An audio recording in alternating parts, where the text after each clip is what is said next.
As I said, we're starting today with Jalen Smith. The news coming down early today, deadline day for rookie options, that the Suns will not be picking up the rookie, the second-year big man's third-year option. So most of the time, players on rookie contracts, their first two are guaranteed.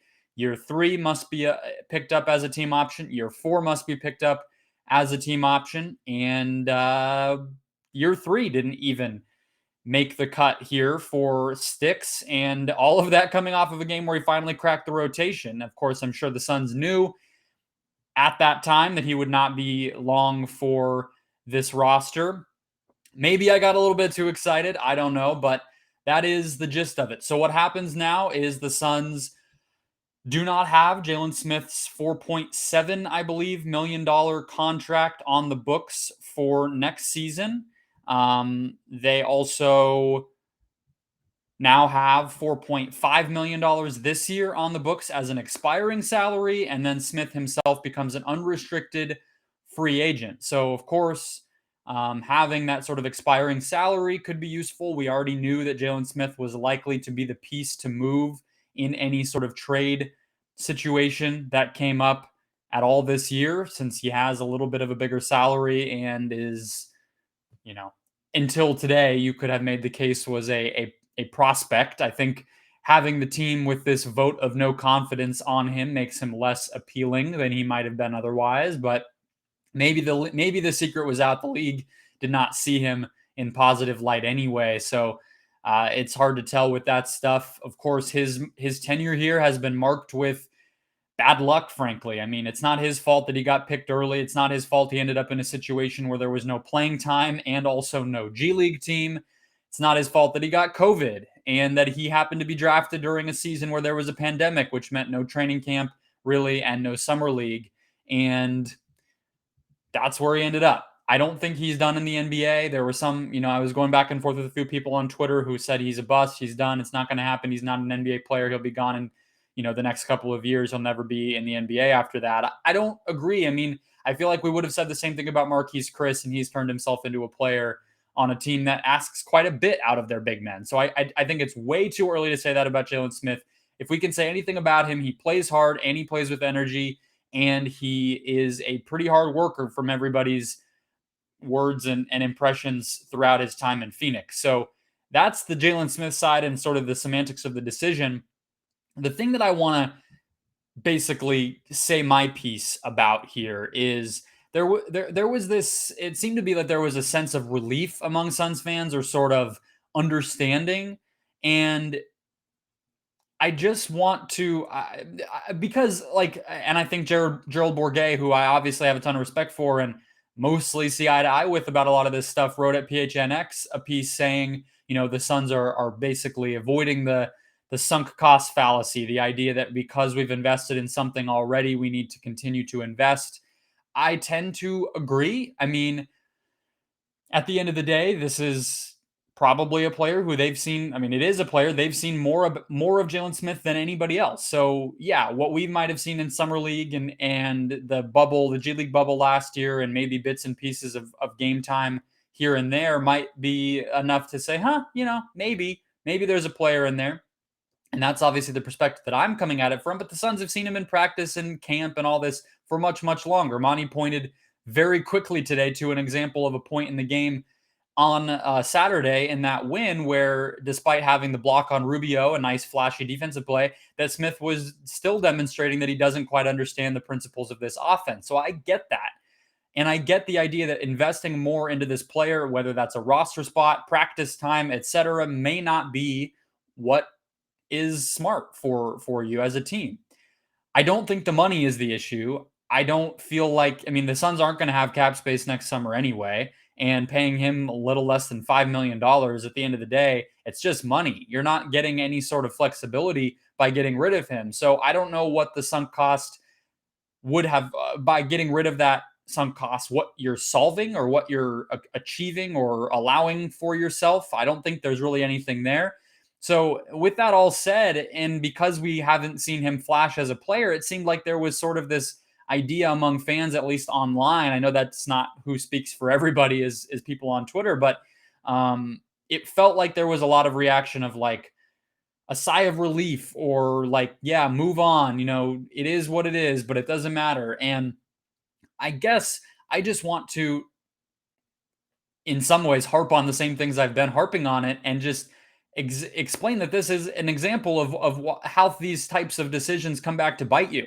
That pick was a reach from the moment that they made the pick. And I'm not going to pretend to be a draft expert. There's people far smarter than me. Chad Ford, who does a show on our podcast network and has been in the draft stuff for a long, long time.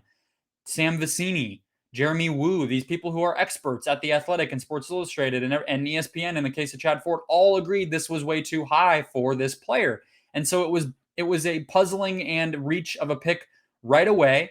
And they did not invest everything that they possibly could have into developing him.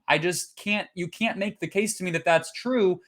I get that, of course, you're not gonna intentionally play Smith over like Jay Crowder so you can develop Jalen Smith. But my point is, you get rid of your G League team. You know, don't give players opportunities in summer league to have a real roster around them in terms of a point guard to set Smith up and things like that. And these are the types of ways in which it shows up. So picking a player ahead of where they are and then not doing everything in your power to make that player look better. I get at the end of the day, players are who they are. You can't magic together a career because you really want it as a franchise. I get that. I'm not here saying that this was some sort of diamond in the rough that they screwed up here.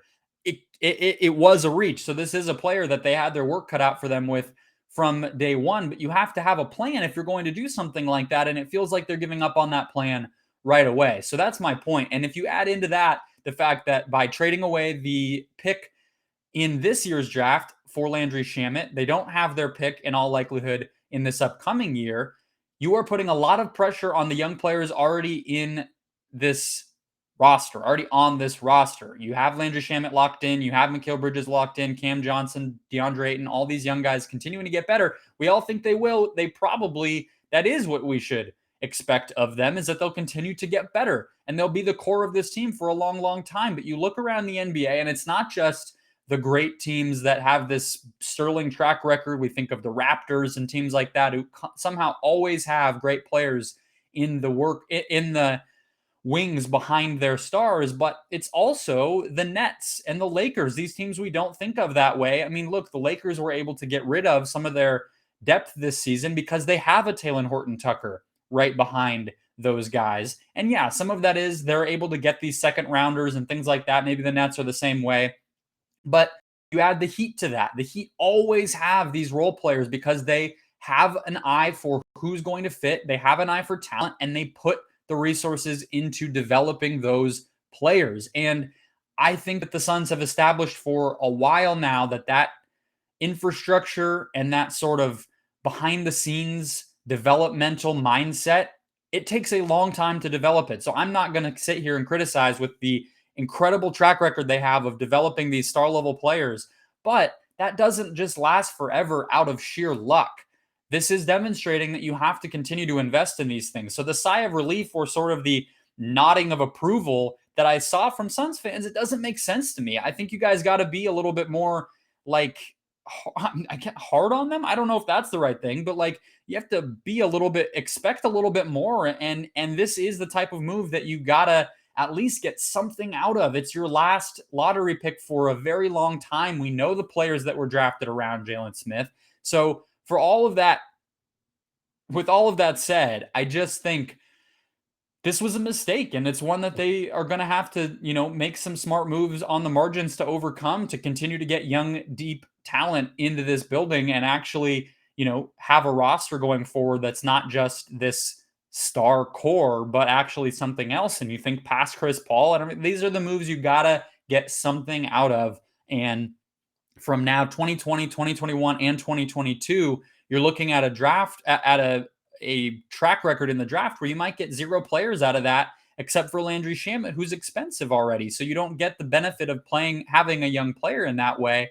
He's already being paid what he's worth, if not more right now. So long way of saying that this is something that is the sort of chickens coming to roost, or whatever that phrase, roosters coming to roost. Who roosts? It's those animals coming home to roost in a way that could really make a difference in terms of depth and for future progress of the roster. So goodbye to the Jalen Smith era. We'll see if he becomes a trade piece. We'll see if they use that expiring salary. I would not imagine that they put too much time and energy into having him play and be a part of this rotation for the foreseeable future. And maybe during this DeAndre Ayton injury situation, there will be a little bit of need for that. But this is somebody that I think will just fade into the periphery of the Suns' plans, and we won't hear a lot about Jalen Smith because they're saying goodbye to that opportunity.